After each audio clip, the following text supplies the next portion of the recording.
But getting out from this brutal cold is easier said than done for many people. And on any given night, like last night, 20,000 people can be homeless in the city of Detroit. Okay, let's get you caught up on the news this morning. A dozen families are without a home this morning after really a massive apartment fire in Novi. Today is the deadline to sign up for health insurance under the Affordable Care Act. Signing up for health care or switching your plan is all due by midnight tonight. Now, Sandra, we're talking about 7 homes destroyed right here on Oakdale. Take a look behind me. Here's the first house here. It exploded a short time ago. Then look at this scene on your television screen now. So much fire, so much destruction. You're looking at 7 different homes here on the street in southwest Detroit. As we continue to pan left, here's the last remaining home here that firefighters are desperately trying to save. Shawn, good morning.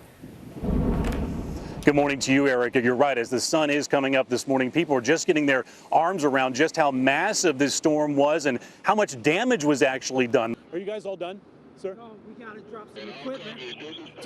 What are you doing? Going up the stairs? Rescue. How many people? At least, I'd estimate about 100. 100. They're in elevators or just need escorts downstairs? Escorts down. Escorts down. So 100 people need escorts down for what they're calling rescues here, guys. That guy's busy, but we need to get the most accurate information. And the firefighters telling me that no one is stuck in elevators now, just need people to be escorted all the way downstairs. We'll talk with those folks once they get back down here. Look, she says it was 1:30 this morning when she heard a huge explosion right next door. When I mean right next door, take a closer look here. I open up her side door. Her door's blown out here. It is actually melted, and then look at that. That's the house next door that is now in her driveway. Did you know what to do, or did you just slam on the brakes? There was no time to even think. It was just a wall of snow, and then as soon as you could see, it was all cars. Good information, Lauren, and please check on your neighbors today if you get a chance, especially if they're a little older.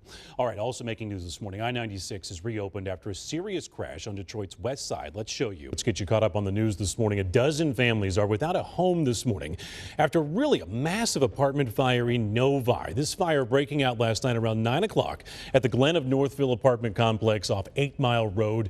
That's near Meadowbrook Road. Get this, earlier in the week, the fire department was at that complex investigating an odor with the furnace. Now, it's unclear if that investigation is connected to last night's fire. We'll let you know when investigators find out. Also new this morning, text messages may reveal a possible motive in the murder of an East Point mother and her 13-month-old daughter. We're talking about Monique Rakowski. She was texting a friend on Wednesday saying she and her daughter, Carmen, needed to get her boyfriend out of their East Point home. Family members saying her boyfriend was afraid of going to jail for violating parole and that Monique may move on while he was behind bars. Now, these texts revealed a plan to have the boyfriend arrested so that Monique and baby Carmen could be safe. Hey, that looks terrific. All right, Black Friday just a couple of days away, and we've got some tips to help keep you safe during the shopping chaos. First, let's make sure plans with your kids to reunite in the malls and the shops just in case you get separated. That's a good idea. Always keep valuables like your purse, wallet, and phone out of sight if you're storing them in your car. The trunk is always best. We know that. Stay alert and stay off of your phone in parking lots and walking down streets. Texting or talking on the phone can make you a target for robbery because you seem distracted. And when shopping online, use companies with websites with proper security features. Avoid clicking on those pop-up ads to go to another website you may not be familiar with. Andrew, thanks for the update. We know you're on top of this dangerous cold, but getting out from this brutal cold is easier said than done for many people. And on any given night, like last night, 20,000 people can be homeless in the city of Detroit. That's right, Lauren. 646. Andrew's called a severe weather alert day. Let's turn our attention to Andrew because we got those dangerous temperatures this morning. If you drive a Kia, we have some news for you this morning. Kia Motors recalling nearly 87,000 sedans because of a fire risk. This recall involving 2014 Forte sedans. The company telling us a faulty part in the cooling fan may overheat, creating a possible fire hazard. Owners of the affected vehicles will be notified in late February when replacement parts are expected to be available. Today we'll hear from the prosecution one last time before the jury starts deliberations in the Bob Bashara murder trial. Our Will Jones joins us live with their arguments and when we could get a verdict. Good morning, Will. Can you believe it? This Tuesday is Fat Tuesday, and right here in Michigan, we know it's Punchki Day, a Polish delight designed to use up all the household's large sugar even alcohol, which begins this Wednesday. But remember, one punchki can pack anywhere from 400 to 700 calories. But on Fat Tuesday, who's counting, Lauren? How might it stop people from really taking advantage and using EMS ambulances as, say, taxi cabs? That's a huge giveaway. Yeah. Look, I take the kids there. We've been to birthday parties there. It really is a terrific It's going place to be play. packed today. And the coffee is delicious. So good. Really good. Still to come, no Valentine, no problem. It's the event that brought hundreds of strangers together just to share some hugs. We'll tell you all about it coming up next. Well, you know it's going to be about 72 degrees down at Cobo Center today. That's good. So our Will Jones is there right now checking out all the yachts and sailboats and all the dreams of being on the water not frozen at this time, Will. Ruth, bottom line, this absolutely has to stop. Targeting this elderly couple here trying to run a business. Big picture, we've been talking to neighboring businesses here in Ann Arbor. The owner of this one says he's losing business. Customers telling him they're afraid to come up here because of what's happening here. Here's Mary's famous chicken and fish. Take a look inside. Always busy here. The 75-year-old owner and his 68-year-old wife, they've been here for 32 years, but they've been now targeted for this type of violent crime twice in the last 5 months. One guy's coming, okay? So he says, give me money, give me money. Just after 8:30 last night, a man came into young Kim's longtime business, Mary's Fabulous Chicken and Fish on Packard Road near Platte. The man, who police say looks like this, was armed with a knife, and he got violent with Kim, who is 75 years old. And then he pushed me, I fall down, okay? So if pushing Kim to the floor wasn't enough for the robber, he held his knife to Kim's wife, Mary. She is 68. He ran off with the cash in the drawer. Kim's longtime loyal customers are again disgusted that a cowardly criminal would pick on Kim and his wife. Seems like in the last year or so, he's just been targeted. It's sad that somebody do something like that to him. Yeah. Kim's customers raising donations for Kim last August after two teens brutally attacked Kim during a robbery, hospitalizing him with injuries to his face so bad we can't show them to you. He also went right back to work with horrific bruises covering his face. This time, Kim and his wife weren't hurt. Kim providing a detailed description to police because he recognized him as one of his customers. Kim's attitude for being a target of crime again? sometimes it happens, no? No, that's the United States. Well, back here live, Ann Arbor police just giving me an update. They have yet to locate this suspect, so no arrests made. But in the last few minutes, one of the loyal customers here of Mr. Kim, he loves this couple so much, he just started inside installing security cameras to try to help him out going forward. We are live tonight in Ann Arbor. Shawn, Local 4. Sandra, we're talking about 7 homes destroyed right here on Oakdale. Take a look behind me. Here's the first house here. It exploded a short time ago. Then look at this scene on your television screen now. So much fire, so much destruction. You're looking at 7 different homes here on this street in Southwest Detroit. As we continue to pan left, here's the last remaining home here that firefighters are desperately trying to save. An explosion so strong, if you turn around and look over here, the windows to this home, catty corner from the home that exploded, have windows that absolutely shattered. Witnesses are saying that they saw someone run out of the home after it exploded. That person was on fire, running down the street, and it was just chaos after that. So luckily, after all this you're seeing here, Sandra, no regular civilians here, residents, neighbors, moms, dads, and kids hurt. They're all standing here watching firefighters try to save the rest of this block. Back to you. Shawn Lay from our station in Detroit, WDIV, has much more. And Shawn, good morning.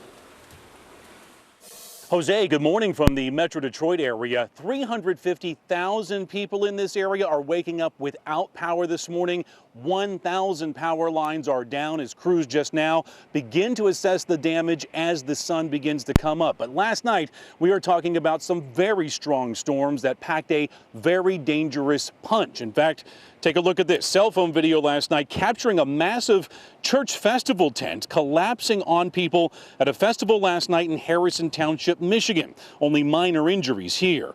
5 people were injured in the Dearborn area when a large tent there was blown down on on to festival goers. High school football games across this region were canceled as these storms came roaring through. The issue right now this morning, not just getting the power back on to thousands of people, but the energy company telling me they must get to all the downed power lines. Some of them may still be hot.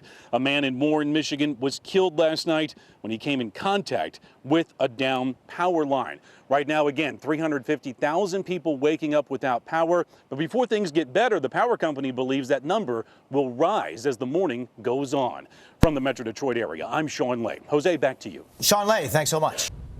Carmen, you're right, and that's the key to all of this. The police and FBI returned here to the home to look for evidence of a possible homicide. They already found blood in the home and a PVC pipe they believe was used to discipline young Charlie. They weren't looking for Charlie late this afternoon, but found him in the basement area anyway. Dad was not here. He was across town taping an interview with Nancy Grace for a cable show, and Nancy Grace is the one who actually informed Dad that young Charlie had been found. And we want you to watch closely Dad's reaction to this startling news.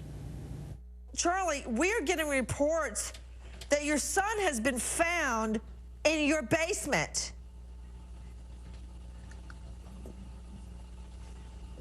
Sir? You're watching TV host Nancy Grace telling Charlie Bothell that his son has been found after 11 excruciating days of the boy being missing. This was during a taping of the Nancy Grace show around 4 o'clock today. The father is told that Charlie has been found. Here's more of the father's reaction. How could your son be alive in your basement? I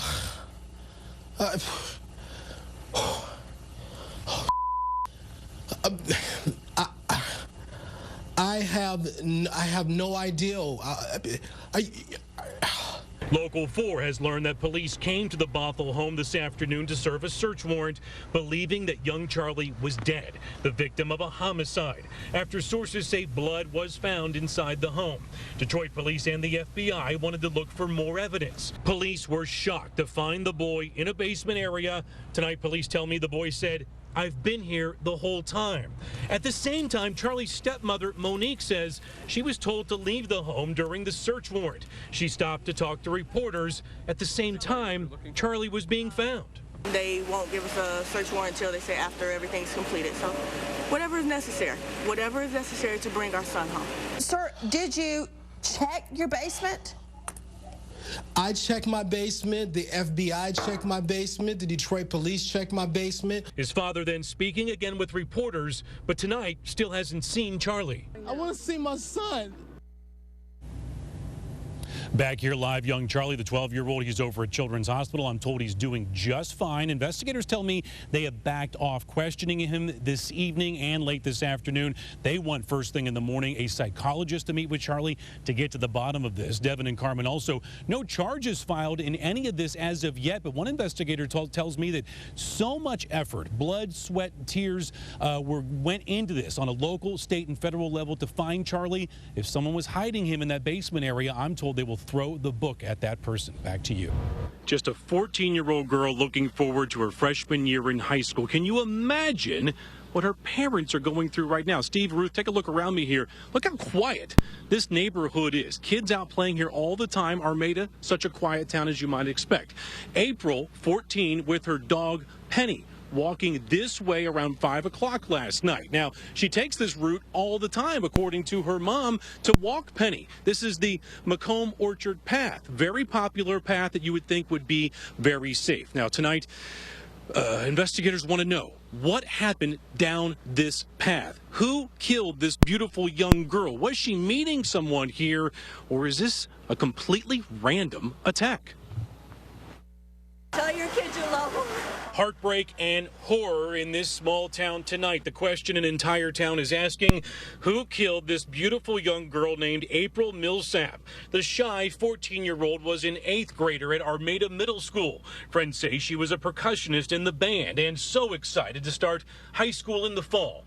But someone murdered April last evening as she walked her border collie on the Macomb Orchard Trail just 4 blocks from her home. 2 adults that were on the trail, using the trail, were alerted to a female's body, which was located in a drainage ditch. Alerted by April's own dog. April left her home at 5 last evening to walk her dog on the trail. Not long after, people using the trail spotted April's dog. Someone had already killed the girl and pulled her body into the woods, and her dog would not leave her. It was clear something was wrong. The dog protected the body, stayed with the body, actually moved in and out. After an autopsy this afternoon, it was determined the girl was not sexually assaulted. 14-year-old April had a boyfriend. He and his parents coming to the police department hoping to learn more about who killed this beautiful young girl. Just pray. That's all I can say is pray. All right, back here live. Take a look at your television screens here live on Local 4. This fuzzy picture is the one that investigators want all of us to take a look at. It is a picture of a large gray box van, we're told by investigators, seen in this very area where we are right now, a painter's style van, dents all over it, 2 white males in that van. Standing out to people here that someone snapped a photo of that van last night, giving it to investigators. There's the Michigan State Police tip line right there on your screen. Investigators are getting tips about that particular van, but they're not just stopping looking for that van. Investigators all over town and all over Macomb County looking for the van right now. At the same time, we understand that the investigators should be backtracking April. Did she have a computer? Was she in contact with anyone? What about her phone? Did she say anything to anyone? Was she meeting anyone? They're also looking at that situation as well, because right now they simply can't answer this question. Was this random, or did she know the people that killed her? We're live right now in Armada. Shawn, Local 4. Stephen Ruth, back to you.